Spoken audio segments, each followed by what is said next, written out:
আমাদের দেশে যে কর্মসংস্থানের যে সৃষ্টির যে চাপ, সেটা যে লাঘব করেন তাই না। তারা একই সাথে সাথে তাদের যেটা হচ্ছে যে তাদের যে রেমিটেন্সের মাধ্যমে তারা আমাদের দেশের যে সার্বিক যে বৃহত্তর যে অর্থনীতি, সেখানে একটা মোটামুটি একটা স্থিতিশীলতা আনতে তারা সেটা সাহায্য করেন। অন্যান্য দেশ যখন হিমশিম খাচ্ছিল, এই রেমিটেন্স প্রবাহ আমাদের দেশকে অনেকখানি স্থিতিশীল করতে রেখেছিল।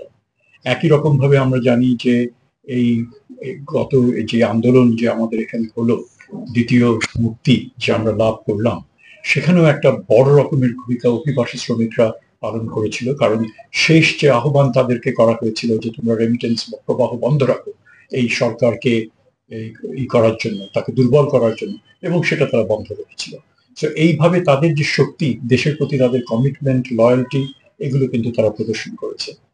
এবং এটাও ঠিক যে পর্যায়ক্রমে বিভিন্ন সরকারের আমলে বিভিন্ন উদ্যোগ নেওয়া হয়েছে।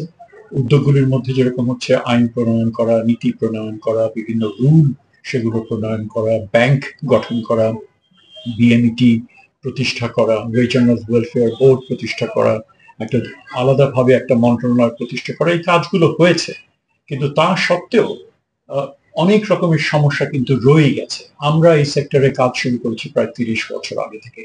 বিদেশ থেকে ফেরার পথে আমরা মনে করেছি যে আমরা একটা দুর্বল শ্রেণীকে নিয়ে কাজ করব। যখন অভিবাসী শ্রমিকদের নিয়ে কিন্তু তখন কোনো রকমের অর্গানাইজেশন, কোনো সংগঠন ছিল না, তখন আমরা এদেরকে নিয়ে আমাদের প্রথম কাজ শুরু হলো।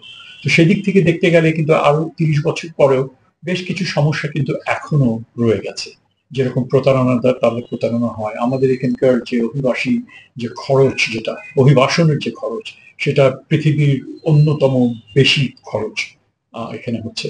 এখানে রিক্রুটমেন্ট এজেন্সির সঙ্গে সরকারের যে কাঠছড়ায় বেঁধে তারা যে প্রতারণা যেগুলো করছেন এবং তাদেরকে জবাবদিহিতে যে আনা, সেটা কিন্তু আমাদের সরকার ব্যাপকভাবে তারা ব্যর্থ হয়েছেন।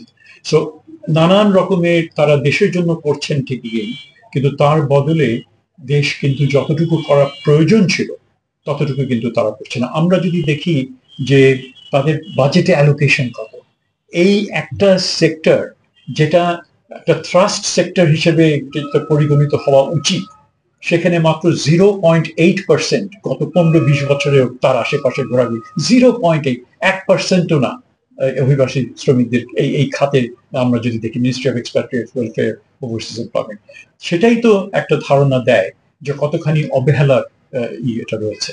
তো সে তার থেকে উন্নয়ন ঘটাতে হবে।